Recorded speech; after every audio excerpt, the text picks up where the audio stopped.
Probably played him with his ex-wife, Joe Crawford. That was Fran Chartone and Miss Loretta Young looking very hip. That hat's fabulous, the bangs. And that was from Midnight Mary. We're here with Mick LaSalle, and he is teaching a class in pre-code women, meaning pre-production code. And Loretta Young was one of those. Who knew? Well, you're right. Yeah, because everybody thinks of Loretta Young as being kind of saintly. That's right. Loretta Young made a lot of pre-code movies. She made more than most because she wasn't that big a star, so she churned out about 4 a year. And her movies are pretty racy. I'm going to show two movies I'm going to show a little bit of that movie, an excerpt from Midnight Mary. Yeah.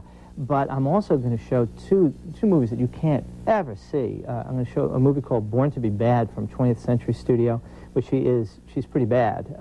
What a great title, Born to be Bad. All these titles are great. Wow, if you ever find that poster, let me know. Born to be Bad. I want to put it up in my bedroom. Oh. Yeah, I don't think that would be very likely, very easy to find. Yeah. And then another one set in a maternity hospital called Life Begins, and it's kind of like a Grand Hotel type of thing, but set in a maternity ward. These are rare movies, and most of the films I'm showing are going to be in 16 millimeter. It's going to be the actual film in about 6 out of 9 cases, and then I'm also going to be showing a lot of film clips, and from films you cannot see, even at the Roxy. How were you able to get these? A couple of collectors were very, very nice to me, and I really, really appreciate it. And so that's a big help. And then people collected and got the original print. Yeah, and then also borrowing tapes of rare things like Song of Songs we'll see on tape.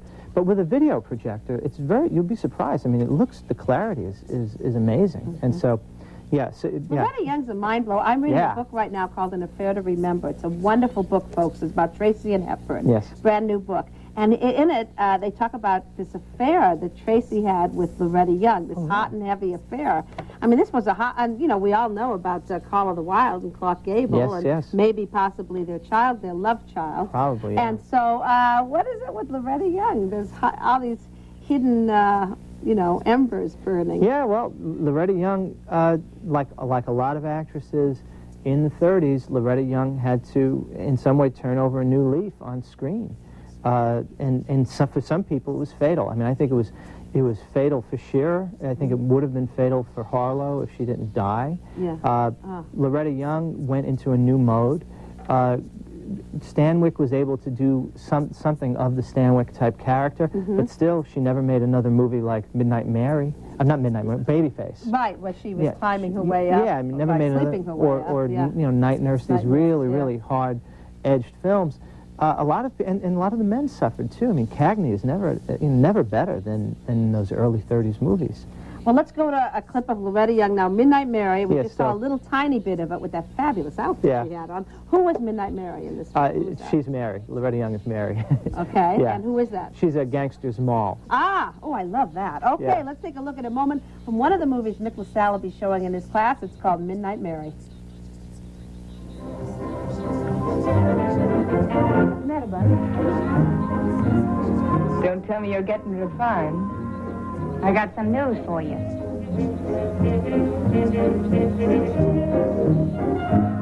No. What am I going to do? You better get married. What, to that gorilla?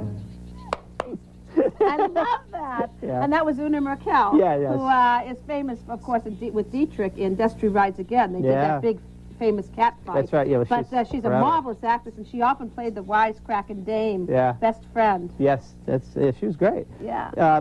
But I'm going to just show clips of this, but a couple of other, and also some Colberts, too, I'm going to show, which are very rare because they're Paramount films. And Paramount is owned by Universal, and Universal has been very stingy about letting these movies out or even making prints of them.